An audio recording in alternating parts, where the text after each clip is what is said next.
If you go to any kind of social situation and you stand and you talk to somebody, you will tend to angle your body toward that person to show interest. And the more interesting the subject and the person is, the more your angle will be angled towards them. Your body will be angled towards that person. When you lack interest for this person, you will finally end up with a 0-degree angle, i.e. you are standing shoulder to shoulder and talking to each other. That is the ultimate signal that you are bored of each other's company and that you're looking for somebody else to go and have a chat with. But for some unknown reason, when we stand and we deliver a PowerPoint, we tend to angle our body toward the PowerPoint, thus signaling non-verbally that that is more important than the person or the audience that you're actually talking to. Hey everybody, I'm Ken Newhouse, and I'm going to welcome you to the Get Clients Now podcast, the show where high-growth consultants and professionals come to access the newest and most effective methods and systems for online marketing, advanced sales and persuasive communication strategies, and automated marketing funnels. And if you're wondering if the Get Clients Now podcast can help you get more high-value clients, enjoy more sales, build a massive tribe, and make more money, you're absolutely going to love this show. Newhouse's work completely blows everything else that we've ever done with Google out of the water. I have been looking for a way to grow my presence online, and what I've viewed from Newhouse's work was something that certainly is faster than anything I've seen before. He says he's going to do something and he does it. He does it in the time frame that he says he's going to do it in. It's exciting when you talk about the results that you're going to get, and you can believe his word because he follows it up with action. The Newhouse is direct, he's to the point, he tells you what's on his mind, and he backs his words up. From what I know now, from working with him, he's passionate about his work, and he backs it up 100%. What I like best is you offer something that no one else has out there, which is a pretty comprehensive approach about marketing a system. If somebody asks me, should they use Newhouse's team? Absolutely, because you're going to get the important information that you need very, very quickly. On the internet, on the different marketing techniques, I've never experienced anything like this. I would definitely recommend Ken Newhouse for someone who's serious about growing their business. I think that your results based on the numbers would at least double the sales in a very short time frame.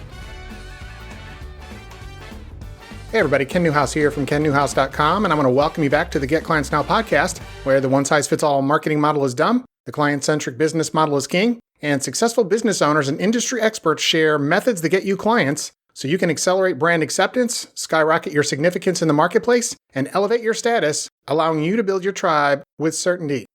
Today is episode number 349 of the Get Clients Now podcast. And on today's episode, I'm speaking with one of the world's leading experts in communication, presentations, and storytelling for business, and that would be David J.P. Phillips. You know, whether I'm talking to Ryan, Russell, Joe, Brendan, or Frank, every one of these guys has been a student of David's at some point over the last 24 months, and as successful as we've all been, they know as well as I do that David J.P. Phillips is someone that you definitely want to pay very, very close attention to. Now, what's interesting is that I've been wanting to get David on the show for the last month or so, but because of the worldwide launch of his JP University, he actually hasn't had the time to sit down with me and do the show. And then about 2 weeks ago, got an email from his assistant, Sarah, and she asked me to give a testimonial for the JP University platform, which I was absolutely delighted to do. So David and I ultimately sat down. We did a Zoom call about 2 weeks ago, and that's when we ended up getting him scheduled for the Get Clients Now podcast. The interview has actually already been done, and I can tell you that this interview, without question, will be one of my highest rated shows of all time, not simply because I'm interviewing David J.P. Phillips, but because of the information that David shared with me during the call. Super high-level communication secrets, probably close to a dozen of them, maybe more, is what you're about to learn.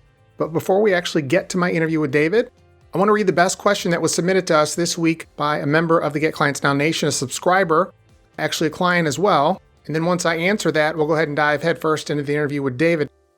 So let me just say this. First of all, thank you to all of you who submitted your questions. There are a lot of really good questions, but I felt like this particular question, and I'm answering this question not because this person is a client, a good friend of mine, someone I've worked very, very closely with over the last couple of years. I just felt like this was the best, most appropriate question given the context of the shows, the subjects we've been covering over the last several weeks. But again, thank you to everyone who submitted your questions. I certainly appreciate it. And I may use your question, whether I used it today or not. I may, in fact, use it at another time on another show. So don't lose, don't become disheartened by the fact that I didn't use your question today. Getting a lot of questions, but I can only use one, due to the fact that I don't have an endless amount of time to do this in the opening monologue of the show. So this week's question was submitted by Robbie Kelman Baxter, and Robbie, again, is the author of the books, The Membership Economy and The Forever Transaction. Here's her question. I want to follow up on this whole concept of why, if you're looking to create instant influence and trust in the marketplace, you have to work hard to create an atmosphere where your prospects and clients are fascinated with you. Can you go into this subject a bit deeper than you did on the last episode? I like this concept, and if I can get a better handle on it, I'd like to include its premise into the membership model I created in the Forever Transaction Framework. Well, first and foremost, Robbie, thanks for the question, and what can I say but wow, what a compliment. Certainly, I will be delighted. I will be thrilled to answer your question, but before I do, let me just say this, guys. I want to quickly mention that if you have not invested in Robbie's books, and she's given me nothing for this, she did not ask me on today's show to promote any of her books, any of her work whatsoever. I'm doing it because this is just super high quality stuff. So number one, if you have not invested in the membership economy, or if you have not invested in her latest book that was just released, brand new release over the last week, it's called The Forever Transaction, buy the books.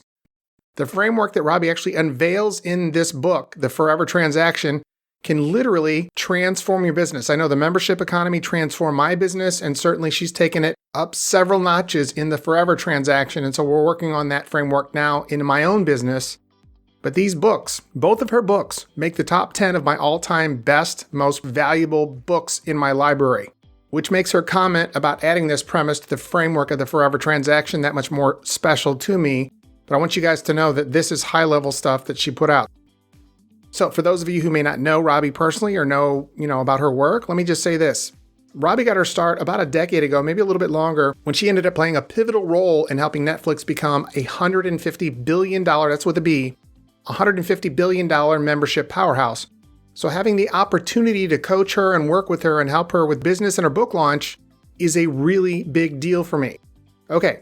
So now that I've gone through that, we've read her question, let's go ahead and dive in and answer her question and talk about what you can do to create an environment that will have the marketplace, your clients, and your prospects under the power of your persuasion and fascination. Okay, so let's first take a closer look at the game-changing principle called fascination. Now, on last week's episode, I explained that you will never become a market leader. You will never rise to the top of your niche if your marketplace doesn't recognize you as a person of influence. I think everybody knows that. I also mentioned that you don't become a person of influence by simply becoming an object of interest in the marketplace in the niche that you serve. You become a person of influence in the marketplace by becoming an object of the marketplace's fascination. So let me give you an example. The greatest basketball player of all time was Michael Jordan. It was not and never will be LeBron James, right? It's Michael Jordan. And people by the millions watched Michael Jordan play basketball for one reason. They watched him play basketball because they were fascinated by his ability to perform, his athleticism. They were fascinated by his ability to perform feats that seemed to defy human ability. Just amazing to watch. And while you might not be able to dunk a basketball, like coming from the baseline and then flying through the air like 30 feet, right? I couldn't do that. What you can do is you can become the Michael Jordan of your industry or niche. Now, is that easy? No, it's not easy. It's incredibly difficult. But there's a framework, there's a formula you can follow that'll help you get there with lots and lots and lots of hard work and with consistent action. And over the next several minutes, I'm going to unveil that formula for doing just that. I think it was about 15 years ago that Larry King said, you can't enjoy baseball unless you're a statistician. True baseball fans get joy out of crunching stats. They get joy out of being able to remember and name different baseball players and the things they've accomplished, whether it's from the present or going way, way back in the past. A casual fan, on the other hand, just goes to games to be part of the experience of, quote unquote, doing something.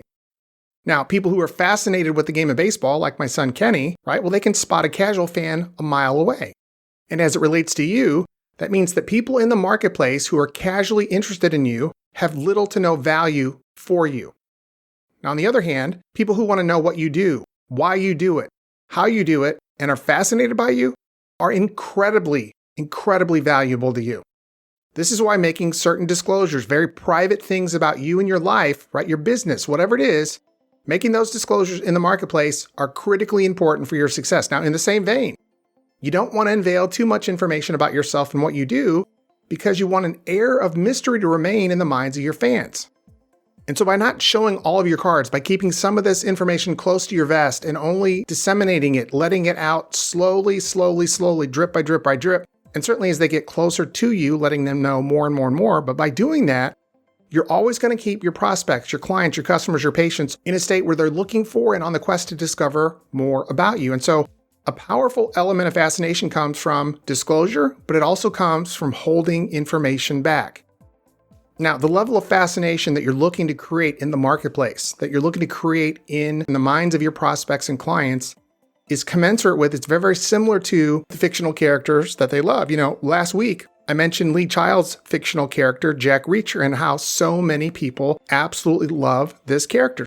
So in essence, you want your persona to utilize many of the elements used by fictional characters. Now, as you and every member of the Get Clients Now Nation knows, I am a voracious reader, like 2 books a week now for over 10 years. Some weeks I read 3. And a lot of my private clients and members are voracious readers too.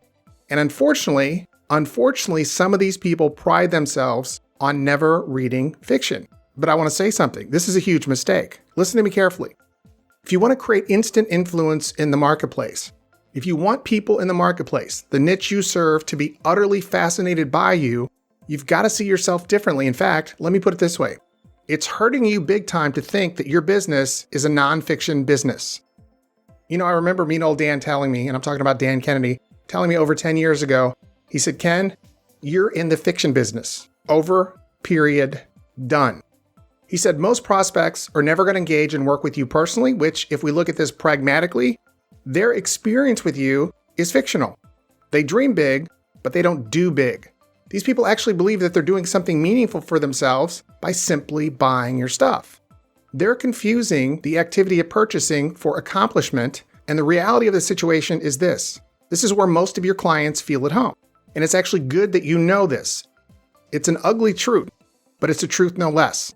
And if it wasn't like this, think about this. If it wasn't like this, no one selling information, selling systems, even tools online would ever make much money because no one's going to get rich purely on buyers who take action, right? There aren't enough of them. You don't have enough people using what you sell them to make a great living, to become wealthy. It's impossible. Somebody asked me many years ago a really good question, and right now their name slips my mind. But here's the question. Have you ever thought about what most of the best copywriters and marketers have in common? Well, one thing is that they've had face-to-face, nose-to-nose, toes-to-toes sales experience.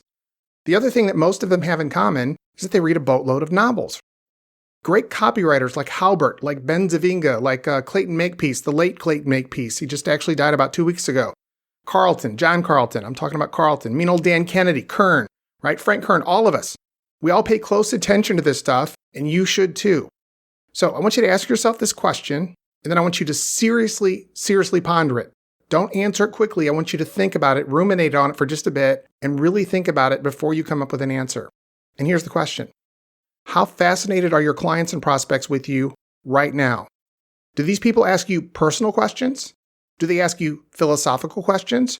Or is all of your correspondence with these people along the lines of mechanical, practical business questions that your assistant could answer for all intents and purposes? Listen, arousing fascination begins with cultivating your personal narrative. But your personal narrative is vastly different than your resume of qualifications or credentials and is vastly more compelling. Most people actually try to influence prospects. This is one of the big mistakes they're making, but they're trying to influence prospects based on their resume instead of on their personal storyline. This is a terrible idea because your personal narrative establishes, number one, what you're about, and number two, what you represent. Now, having said that, you want your personal narrative, your backstory, you want it to be simple, like, as an example, Tony Robbins or Zig Ziglar's, right? Very, very basic, very, very simple, but very, very powerful. Now, this is incredibly counterintuitive, but your personal narrative, much more so than your resume, is what gives you the authority to tell people how they should be conducting themselves. It gives you the authority to tell people how they should be behaving. And this is important because telling people how they should be behaving is what you're in the business of doing. Listen, even if you're selling a commodity like my dad was when he still owned a glass company.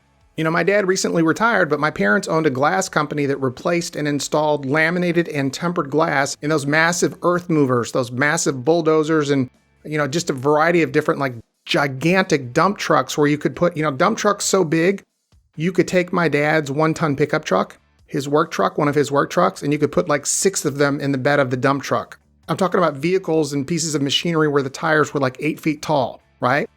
Well, most people who own those businesses look at them like they are a commodity business, right? And what do? They try to compete on either price or they try to compete on their resume.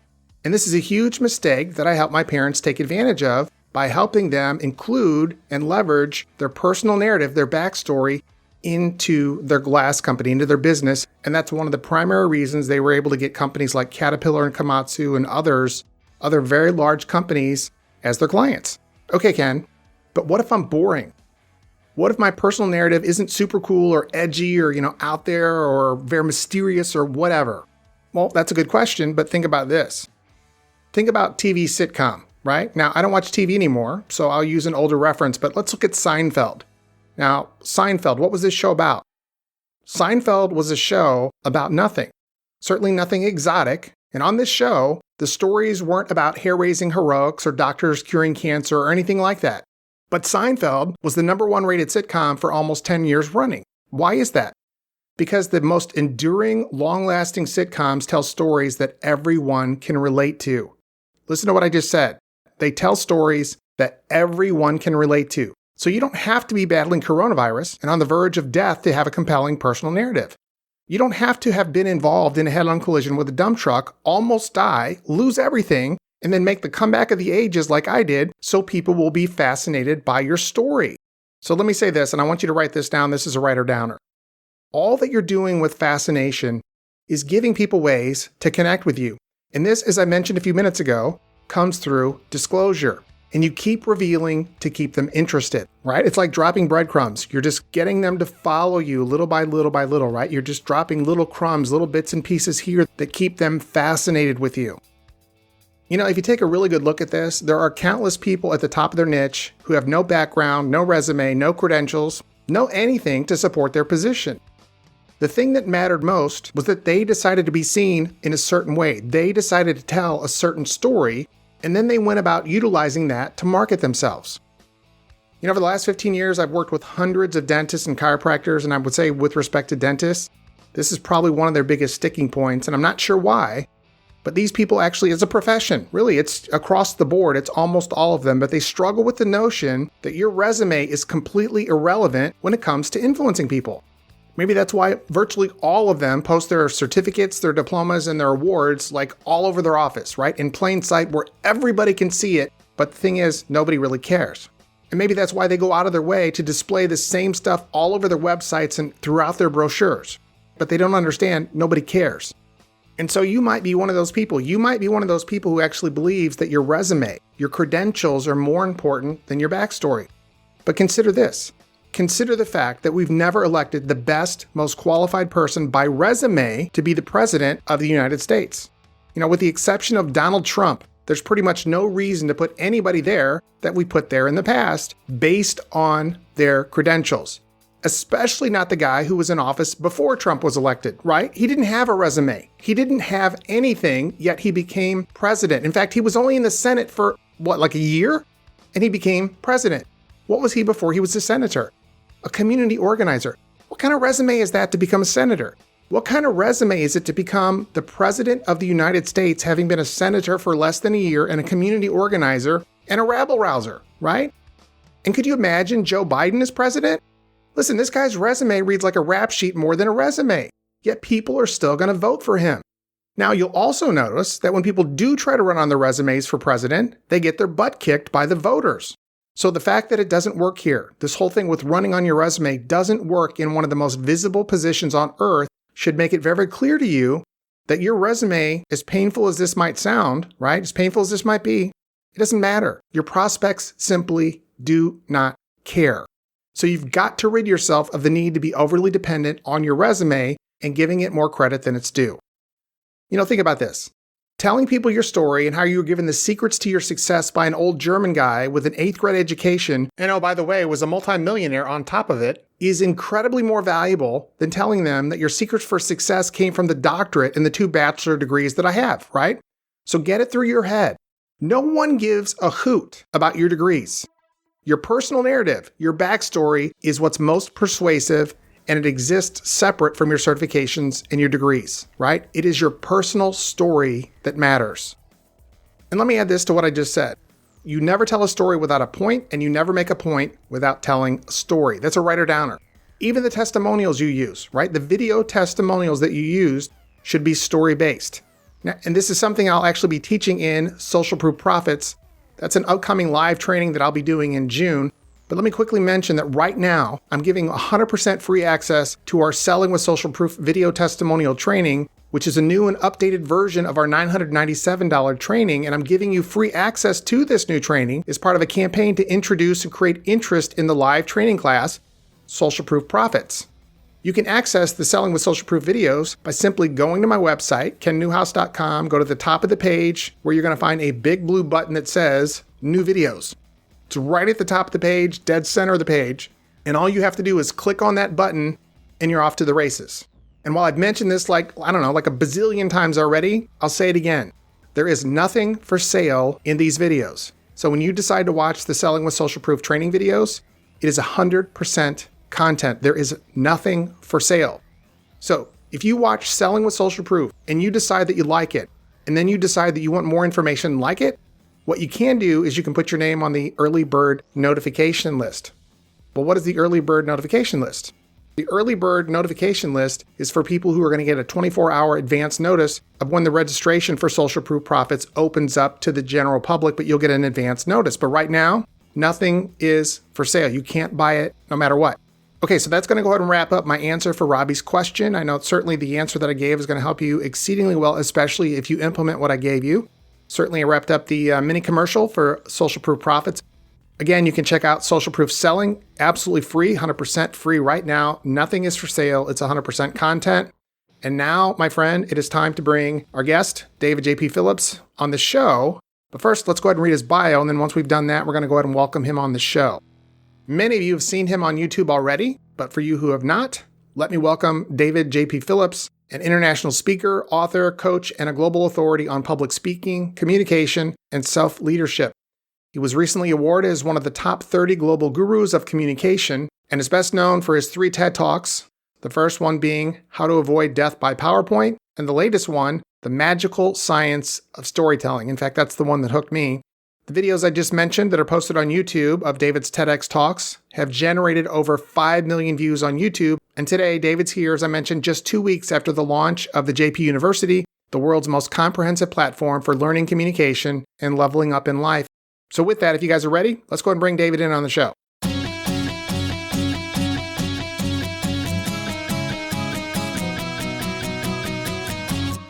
Hey everybody, Ken Newhouse here from kennewhouse.com, and I want to welcome you to this episode of the Get Clients Now podcast. And on today's episode, we've got a very, very special guest with us today, and that would be David J.P. Phillips, one of the world's leading experts on storytelling, the magic of storytelling, and on high-level communication. And so on behalf of myself and the members of the Get Clients Now Nation, David, I want to welcome you to the show. How you doing? Hey, Ken. So anyway, we covered your bio in the introduction. I know you're a busy guy. You just had a huge launch of the JP University. Tell me very quickly how'd that go again, because I know it was just a smashing success. Ooh, well, yeah, it was amazing. It was on the opening day in 48 hours. People from 76 countries signed up. That is mind blowing. When I look at the world map, it's like there are more signups from different countries that I didn't even know existed. Well, David, that's an enormous number of countries. I think if we count them up, I think there's about 190, maybe 195 total countries worldwide. So what you're telling me is that you just signed up clients from over a third of the countries in the world, man. That is some serious, serious reach for the JP University. David, let's do this. I've got a couple questions that I like to ask all my guests. They're pretty routine questions, and so the members of the Get Clients Now Nation are familiar with these. But if you could take a minute or two and give us your backstory. I mean, obviously, maybe if someone's listening or they're watching YouTube, they may not know that you've got like a bazillion, like millions and millions and millions of views on your YouTube for the TEDx presentations you've done. You've done multiple presentations for TEDx. You've got Death by PowerPoint, the magic of storytelling. You've got millions of views on your videos for presentation skills. And undoubtedly, you're one of the most sought after world-renowned experts on storytelling and high-level communication. So if you could give us your backstory, tell us how you got to where you are now. What led to all this? This came, I do believe it came from my parents. They were highly interested in philosophy and psychology. And I remember a particular day when I was sitting on my bed. I was 15, 16 years old. My mother comes in and she says, "Hey, David, you should read this book." And she gave me a book. And if you're a mother in your right set of mind, you do not give that book to an already existentialistic breaking down teenager, because the book's name was The Existentialism by Jean-Paul Sartre. And I did as my mother told me. I read it. And the day after, I realized that life was pointless, that everything was pointless, and that anything I did was pointless. It took me about a week to realize the true philosophy behind existentialism, which came down to the core of that I control my own fate and my own destiny. That led me to become incredibly interested in my own brain, which led me to, when I was 17 years old, I bought my first electroencephalograph to measure my own brain waves. So imagine I'm sitting in my attic. I've got silicon and I've got cables coming down my head. I'm trying to figure out what stimulates my brain in different ways. I think that was the basics of my absolute passion and my devotion to how we human beings work from a communicative perspective. So that's where it started. That's where it began. And then I've got this sense that I feel sorry for human beings. I don't know where that comes from, but it's the strongest emotion I can feel. It's stronger than love. It's stronger than my motivation. I feel sorry for every human being that is not given the opportunity to be able to communicate their ideas, their thoughts, and their concepts. I find it so frustrating that some people are given this skill, and by so they earn more money, better careers, they sell more stuff, they tell better stories, they get better engagements, they live longer, etc., etc., etc. Some are not giving this skill. I think that is unfair, and somehow I've always had that in my being, and that is where I come from. And I think what makes me different from every other speaker on this planet on this subject is that I am a true nerd. I'm analytical, and I break subjects into their absolute smallest element, put them together again so that they become comprehensible for other human beings. Okay, so David, speaking of mentors, you mentioned your mom. Is there an individual other than your mom, or an incident other than, buying your own EEG or ECG when you were younger and doing all this stuff? Has there been one person? I know you've interviewed and studied, very deeply studied and analyzed the work of over, 5,000 different professional speakers and storytellers. But has there been an incident or an individual that really just inspired you to say, hey, I'm going to go for this. This is what I'm going to do. Like I said, whether it's a book and sometimes I ask that question about the book because somebody will throw down a book and I read 2 to 3 books a week. And that's how I find a lot of really good books. So maybe it's not a book. Could be one of your parents, could be a friend, whatever it is. Well, of course, it would then be Jean-Paul Sartre. And then after that, I would say it is The Hitchhiker's Guide to the Galaxy. Have you read it? No, there's a movie out by that name, though, isn't there? Yeah, you should not watch the movie. I'm not a big TV person, but I read, unfortunately, I started reading more fiction lately over the last couple of years, but I've read mostly, I'm a retired chiropractor, and so I don't read a lot of medical books, but I read a lot of stuff on brain science because I was hit by a dump truck head on back in 1994, 18 surgeries, 9 days in a coma, couldn't see. I saw double vision. I had diplopia for 6 months after my accident, and so for me, I wanted to learn as much as I could about my brain once I started to recover because, first of all, I wasn't supposed to live. And then secondly, I was told my family was told I would never be functional at the level I was prior to that. The weird thing is that after I recovered, I have some short-term memory deficits from time to time. So you and I could be talking and I'll completely forget what we're talking about. Wow. And then it'll come back to me. But I'm actually functioning at a much higher level than I was prior to the accident in many different areas, which is fascinating to me, but it's also confusing to the neurologists who've worked with me over the years. So having said that, anybody for you come to mind that really motivates you or inspires you? Elon Musk, definitely recently, man. I love the idea where he goes like, okay, don't do something just double as good as somebody else. Don't do it triple as good as somebody else. Just do it incredibly different so there is no competition. And that is what I did with JP University. I reinvented education, and I didn't do double, triple. I just did something incredibly different so there's no competition. You know, David, I've been a student and a friend of Dan Kennedy's, mean old Dan, for a long time, and the stories of his death are greatly over-exaggerated. And then we have Frank Kern and so many other high-level people that charge lots and lots of money. But when it relates to or comes to the skill of communication and storytelling, body language, voice inflection, I chastised you kindly, obviously, when we talked last time. JP University is by far, it has so much in there. And let me say this just very quickly. It has so much information. I've never found anything like it. When I say so much, I don't want to give people the impression that it's just going to overwhelm them, because it's not. Everything is broken down into bite-sized chunks, little snippets, and it's like hold you by the hand and you walk them through the process in the platform. And now you've added even more stuff, which I saw this morning. I've been a member myself. I am a paid member. This is not something I got for free. You haven't promoted anything with me. You haven't given me any money or anything like that.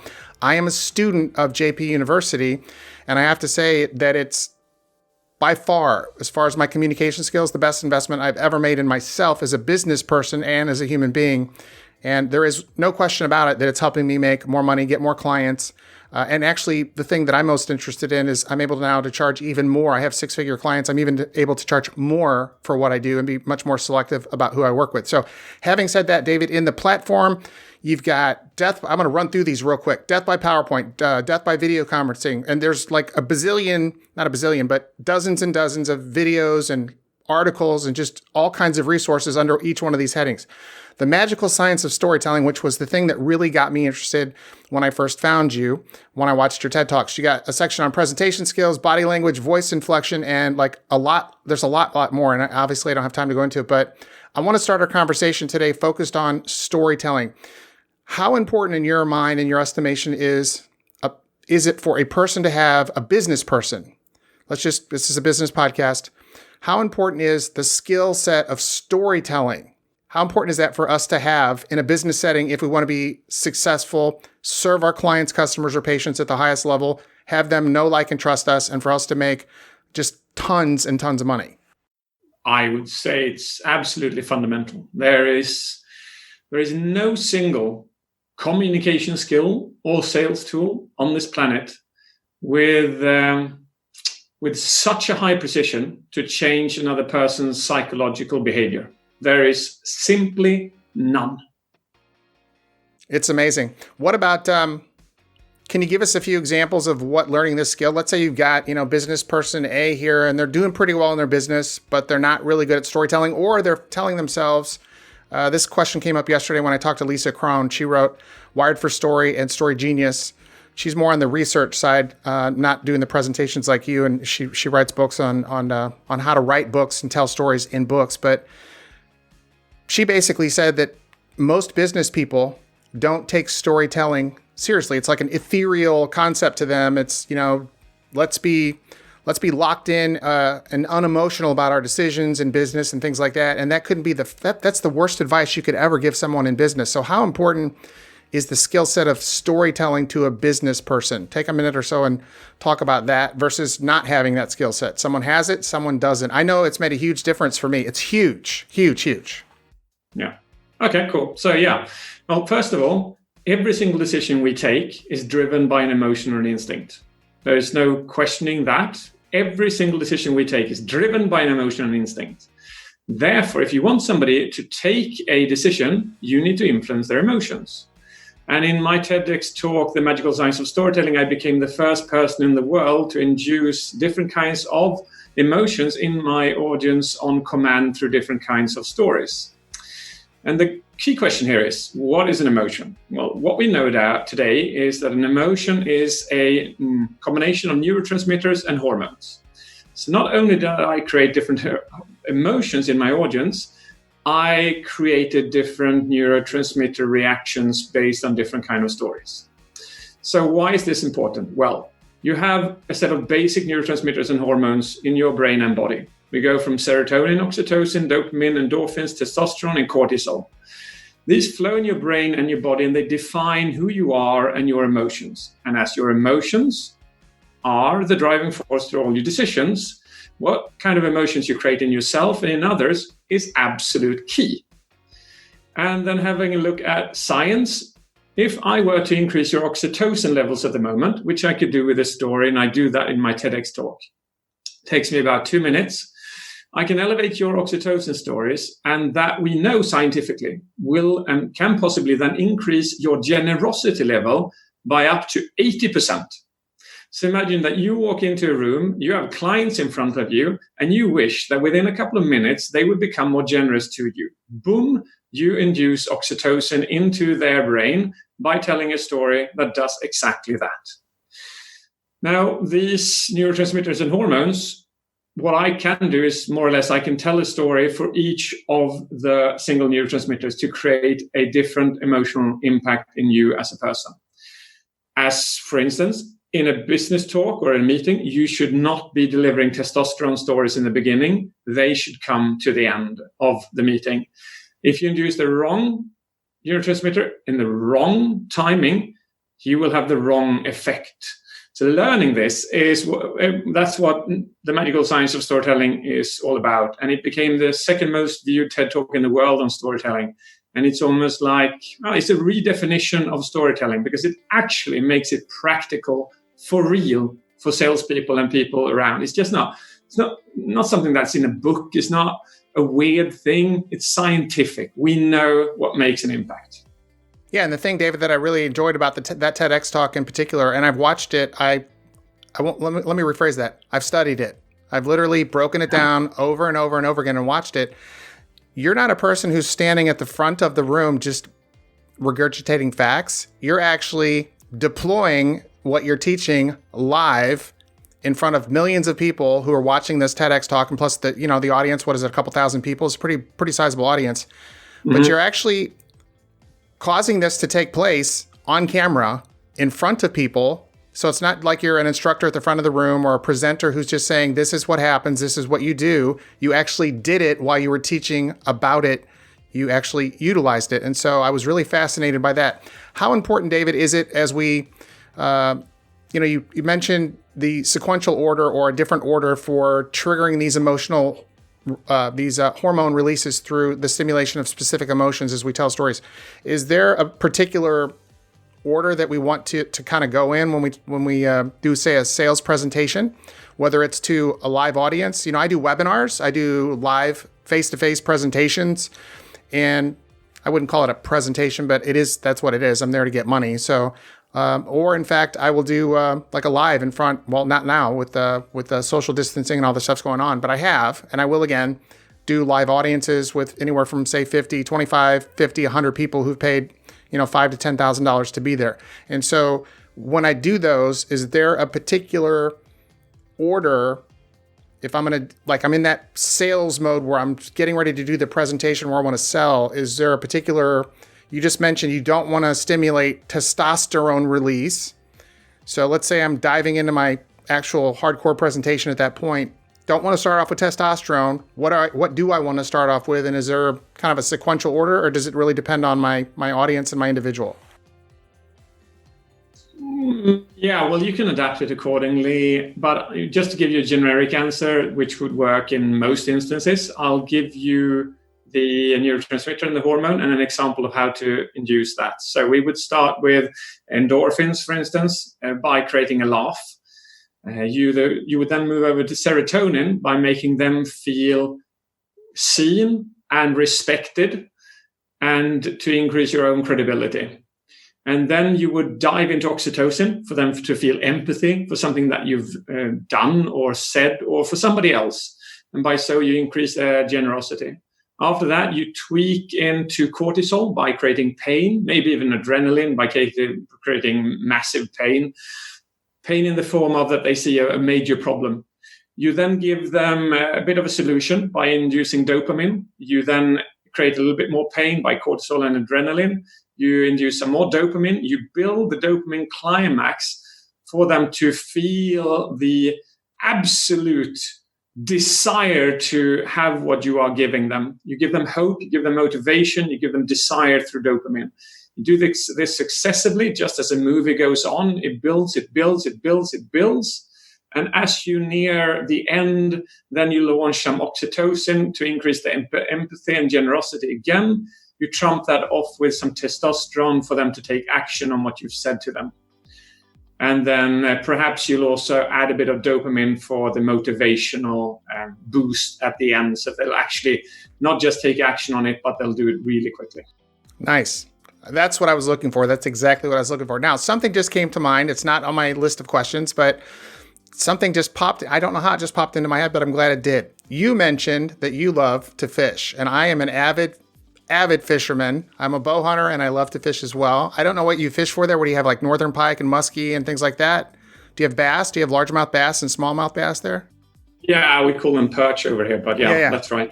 Is that so? What do you like to fish for? I know when you started talking about fishing, I'm like, I knew there was a reason I like this guy right away. So, and you talk about that, I think, in JP University. So, it's just simple fishing over here. We go for pike, perch, salmon, rainbow trout. That's kind of the nice floor of fish we go for. I'm looking at my trout poles over here in the corner of my studio over here, and I've got my shotguns and stuff over here when I go bird hunting. But anyway, so let's move into the next question, David. What do you find are the biggest mistakes, like the top 1 or 2 biggest mistakes people make when they're trying to tell a story during a presentation?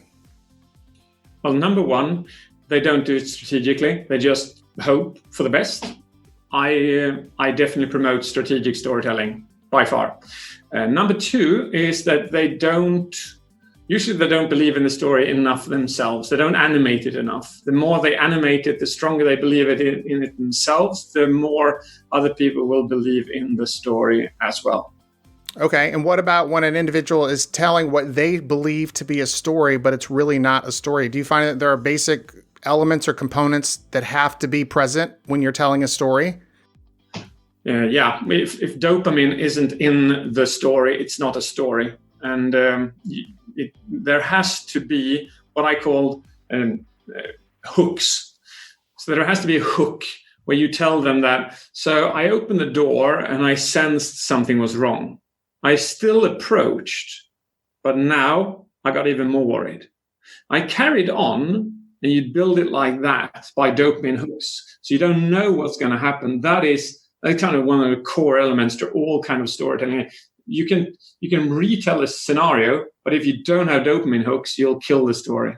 And that's really basically just using curiosity.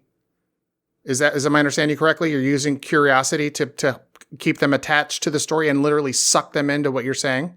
Yeah, anticipation is key to storytelling. Bingo. That's what I was looking for. What about, you've got so much stuff on the platform. What about, people that tell stories? They could be better storytellers if they mastered the art of voice inflection. How important is voice inflection when we're telling stories? And then again, give an example or 2 of that.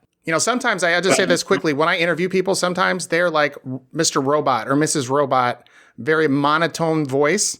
Mm-hmm. And they're like almost afraid to do the interview. They obviously, maybe they're a new bestseller or whatever, or they're a business person and they're not used to being in front of a camera. They're just not animated. They don't inflect their voice. They're not charismatic, things like that. So how important is voice? Okay, a good analogy would be this. You have a Hollywood actor. They know their manuscript. They've trained it. They know it word by word. And then they stand in front of the camera and they lack the voice inflection and body language. Boom, they go down. They will not become famous. They will not become anything that you ever want to see again. You're down for the count. Yeah, it's that serious. Having a story is one thing. Delivering it is definitely equally as important, sometimes even more important. You could actually take a really boring story, a really bad story, but by animating it and using voice inflection, you can make it engaging. You can't do the opposite. And when you talk about animation, and quite honestly, like this, I'm gonna follow that up. So animation, you're talking about body language, utilizing your body to tell the story along with your words. Yes? Yes. And your facial expressions. Mm-hmm.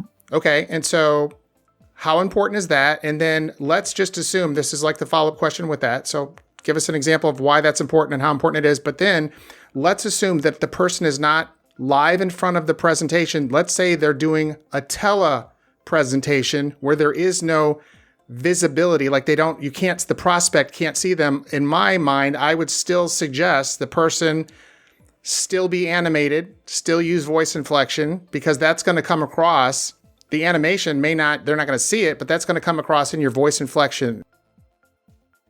Yeah, no question about it. No question about it at all. I recently delivered a big keynote for IBM, 1,000 people, and they called me up and they said, "Hey, can you deliver this keynote for us?" And I went like, "Yeah, sure thing. I do keynotes constantly, so I'll be happy to come to you." And they said, No. We want you to stay at home." Okay, cool. I've got a superb camera set up. And they were like, No, it's not on camera. We're going to do this audio. I'm like, wow, that is super cool. I'd love to do that. And I simply just hooked up a mic and I delivered that keynote as if there were 1,000 people in front of me. I stood up, I animated, I used my facial expressions because they're all associated and interconnected. So you can't just not do one thing because it'll impact the other things. The effect of that audio keynote was amazing. What would you say, David, are the biggest mistakes people make during their PowerPoint presentations? I know you've got an entire TED Talk and a book, if I remember correctly. You do have a book on doing how to do PowerPoint. Death by PowerPoint, I think is what it's called. But what are the top 3 mistakes you think people make during a PowerPoint presentation? Number 1, easily, is that the person believes that the PowerPoint is the presentation. Bad mistake. You are the presentation. People buy what you say, how you say it, your facial expression, your engagement. That is what people buy into. Your PowerPoint is just a visual aid. That is number 1. That is key. Number 2 is that we pack too much information into the slides. It's mind-blowing. If I ask you, if you get on a train or even an aeroplane, how easy is it for you to remember where you are going to sit? Which seat you're going to sit in? How many times do you have to check your plane ticket before you know for sure where you're going to sit? You do that 2 or 3 times. Imagine that is 2 or 3 numbers. But from somewhere, people come up with the idea that, hey, when I show my PowerPoint, I can easily show 30 numbers. But no, our brains are so limited when it comes to our working memory. Don't do that to people. Treat your PowerPoint as a plane ticket. Make it visual, make it easy to understand, make it possible to associate it with something. Just limit it. Less is more. Absolute key. And I would say that the third thing is there's so many to choose between. I would say.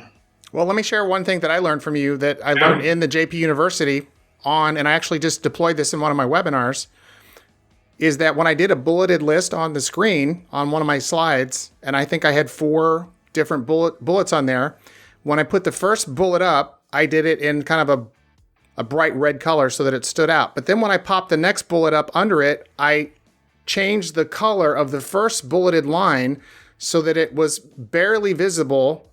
And so only that you could see the second bullet that came up, and that one was bolded and in red. And then when the third bullet came up, as I rolled through my webinar, the first and the second one were sort of a kind of a lighter gray color, so they didn't jump off. You could still read them, but they definitely did not jump out and grab your attention.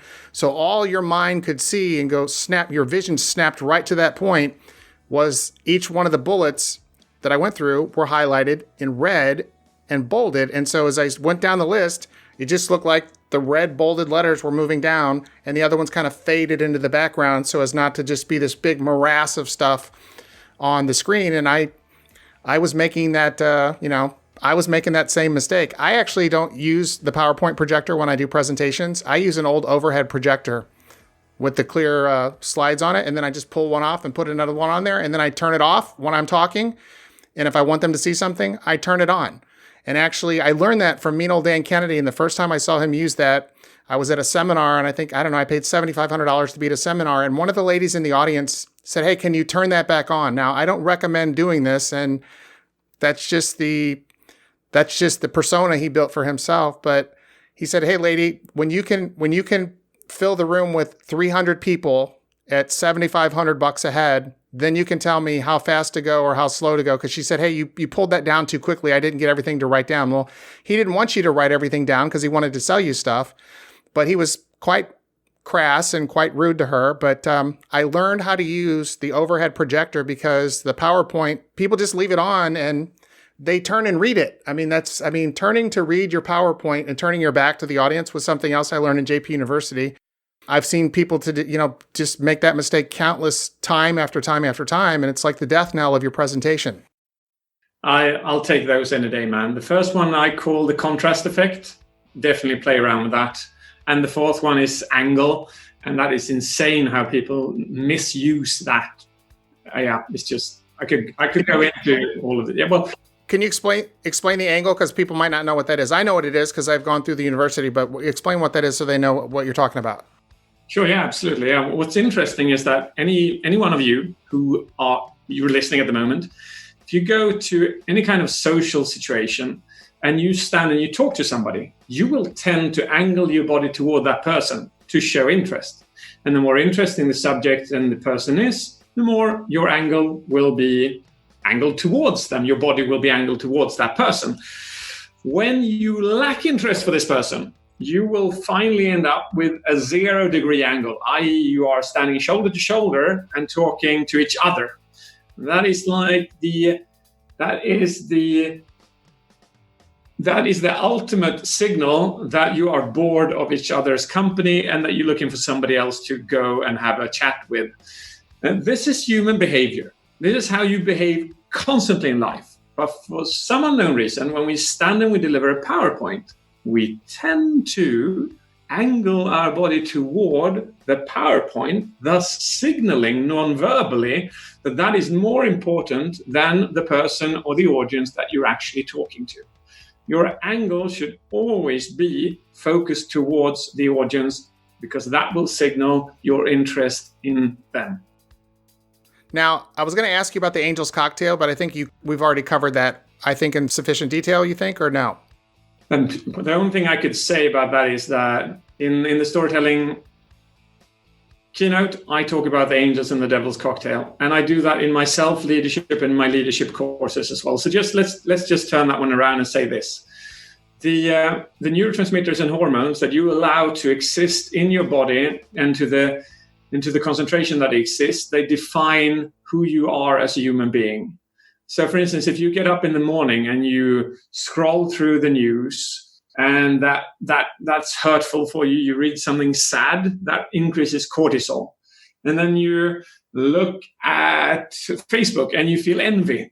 And now you've reduced your serotonin levels.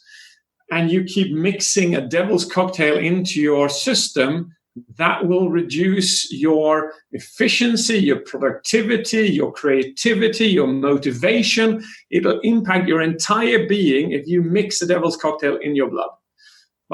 For instance, the opposite then is waking up in the morning, looking at your phone, maybe looking at some amazing images from last year. You just close your eyes and you are grateful for 3 things that happened yesterday. You get out of bed, you compliment somebody, or you think about something that you're going to do today which makes you excited. These things will then induce oxytocin, serotonin, and dopamine in you, and they'll let you go out flying out of the door, and you've changed your entire being. Learning how to mix the angels and the devil's cocktail, I would say that is probably the most fundamental knowledge any human being should have in life. I would totally agree. And again, this is a business podcast, but again, let me just say this. I'm going to ask you a couple questions, and then we're going to talk about JP University before we wrap it up. But what would you say if someone were to say, Okay, let me reframe that. So David, let's just assume this. Obviously, I'm recommending and I'm guaranteeing JP University, so I know my tribe, and I do believe a lot of them are going to respond to that. But let's assume that someone says, hey, listen, we're in the middle of a pandemic. I don't have the money right now. I want to do this, but I don't have the money. Can you give me one or two takeaways, maybe just quick bullet points that would help me be a better, more effective communicator? That would be one question that I would ask you. What would you say to them? I would say that out of the 200 chapters and the thousands of tips in the JP University, I would say one thing, and that is to the largest possible extent, reduce your filler sounds. A filler sound is commonly used by a human being who is uncertain, insecure, lose their train of thought, or they're lying, or they're thinking. Now, the only positive one of those is thinking. The other are negative associations, which means that when you hear a person and they're using filler sounds to a large extent, not only could it possibly be irritating, but it's also signaling negative values. Like, for instance, are they lying? Are they uncertain? Have they lost their train of thought? Therefore, I would say if you use a lot of filler sounds today, just get down with it and reduce those filler sounds to an absolute minimum. It's okay to have 5% filler sounds because it makes you sound more human. So you shouldn't remove them all, but remove 95. That will make people look at you in a different way. They will value what you say in a different way. Your credibility will be higher in everything that you say. It's absolutely fundamental in storytelling. I would say that, out of the 200, boom, just do that. It'll change the way people view you.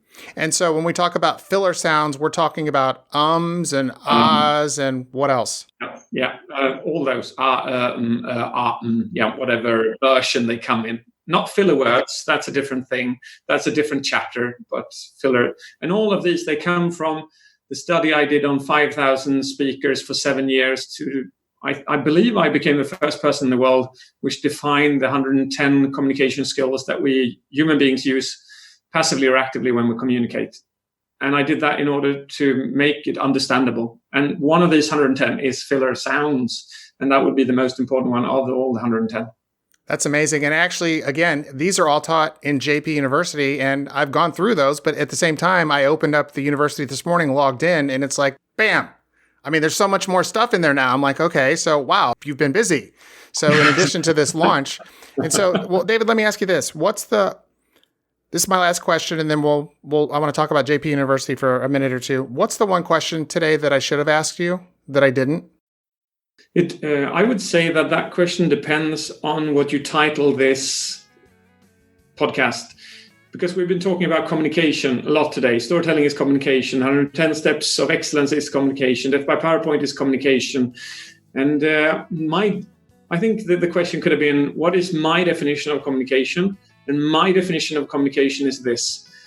Until I cracked my own depression 5 years ago, which I'd had for 20 years, I believe that communication was using your body language, using your voice, using storytelling, using PowerPoint. But then I learned that was only half the story. That is what I define now as external communication. Internal communication is an entirely different story. And that is what you say to yourself in your own head when you succeed, when you fail, when you go into a meeting, how you boost yourself up. The way that you prime yourself is half the story to your success in communication. So I define communication from internal, i.e. what you say to yourself, external, how you broadcast that to other people. And just to give you an example of how this chain of reaction would actually work. You are sitting down, there's a walnut in front of you. You eat the walnut because you know there's a substance called tryptophan in the walnut. This is then converted into serotonin. And serotonin is sent up through your vagus nerve into your brain, and it usually elevates a smile on your face because serotonin impacts your mood. As a person passes you by, you smile at them. And as you do that, you launch what is called a Duchenne smile by contracting your orbicular, ocular, and zygomatic major muscles in your face. This now induces oxytocin, dopamine, and serotonin into your brain, making you even happier because you smiled. But the thing is that the person that cycled by you, thanks to their mirror neurons, they copy your smile. And they launch the orbicular and the zygomatic major, and they induce serotonin, oxytocin, and dopamine into their own brain. Now they cycle home, they go to bed, and they sleep well that night. Why? Because the serotonin that you gave them through the smile is converted into melatonin, and that is the substance required for deep sleep. When they wake up in the morning, their cognitive abilities are greater. When they're traveling to work, they see a boy who's 4 years old, who's passing a zebra crossing, and thanks to their enhanced cognitive skills due to their sleep, they stop in just the right moment and they don't run over the 4-year-old. All thanks to the walnut that you ate instead of a bag of French fries, which would have reduced your serotonin levels and your cortisol levels. That, my friend, is communication from start to end. And if the human race, if people all over the planet knew how this affects us from start to finish, we would have a different world. That was awesome. Okay, and so let me just follow that up with, that was instructive in and of itself because of the hormone cocktail that you just stimulated in everybody listening to the show. So David, take a minute or two and tell us what you want to tell us about JP University. And again, guys, if you want to invest in JP University, go through the training. I'll put a disclaimer on this. You got to at least implement some of this stuff in here. You have to complete the training. You can't just sign up and never use it and then say, okay, Ken, you promised to guarantee it. I got you on audio, I got you on video, because I'm a man of my word. You guys know that. Actually, somebody called me on a book guarantee, and I had to buy them a book. No big deal. I used to guarantee my patients would be absolutely 100% thrilled with the outcome. I could never guarantee a cure. But having said that, invest in JP University. And David, again, you don't charge enough for it. I think it's worth multiples of what you charge. But guys, use JP University. If you complete the course, you're going to be able to say, this has literally transformed my life and my business and my income. And if you can't say that for some benign, bizarre, strange, weird, abnormal reason, call me up or email me and I will buy your registration. I will reimburse you myself with cash. That's my guarantee. Having said that, so you guys know that I'm an advocate for JP University. David, tell us about JP University and why it would make absolute total sense for anybody listening to become a member of JP. I don't think I can do it better than you, my friend. It's yeah. Well, first of all, I'm blown away, Ken. You called me up 2 weeks ago and you just praised JP University from start to finish, and you said, I want this to be on the podcast. I want to give this to other human beings. The thing is that you are not receiving anything for this. I have not asked you to do this. I am blown away that you want to do this, and I am just honored in the way that you're doing it. So I just want to say that. Yeah, I'm not an affiliate. Guys, I'm not an affiliate. There's no special link you have to use or anything else. I'm not in the loop when you go register. You don't have to use my name, nothing. It's that good. That's why I'm promoting it. So yeah, what is JP University? Well, it is an online resource to learn communication. I believe it is the most comprehensive resource in the world to become a better communicator. And when I built it, I had the vision of Elon Musk. I didn't want to do something that is double or triple as good as anything else. I wanted to do something incredibly different so that there is no competition. So I was inspired by nature and inspired by atoms. And whatever you see around you, everything is built up of atoms. And the ingenious idea with that is that it's like Lego. From Legos, you can build anything. So I thought, hey, why not do that to communication? Why not just break down communication into its smallest element? By doing so, I can build any kind of course or training that you could ever desire. And that is what JP University, it's a reinvention. So it's a periodic table of 200 chapters. You can take them in any order that you wish, because the days are gone when you should just learn one subject. If you're going to go to a job interview, you need a bit from that subject, a bit from that subject, a bit from that subject, a bit from that subject. If you're going to do a negotiation, you need a bit of this, a bit of this, a bit of this, a bit of this. It's all so individual based on your situation. That is what communication is all about. Communication cannot be one subject. A communication is a combination from many subjects in total. So that is what I love. In the last one, we have built 15 levels of gamification, and it is unheard of. And I like that. Yeah, we're stimulating serotonin, oxytocin, dopamine, and endorphins in the system because we want you to become addicted to learning how to become a better human being. I think that's the best addiction you can have in life. So that's the part that I love. In the JP University, I've hidden letters. And if you find these letters in the different lessons and you put them together, you'll open a secret page. And under that secret page, there's a surprise which nobody knows because nobody's done it yet. So that's one of the gamification steps in there. But there are full-length keynotes by me, which no one has ever seen before, which you constantly, you gather points and then you open them up. So I love that bit as well. And I'm proud over that, with the way it looks. We assigned a painter who's painted so much of the graphics, and it's so beautiful. It makes you smile when you open it. I love that. And it's supposed to be, so you can use it wherever and whenever you want to. I believe that it's a reinvention of online learning for everyone. It'll probably become a standard in the future for so many other. I could easily see that. Yeah.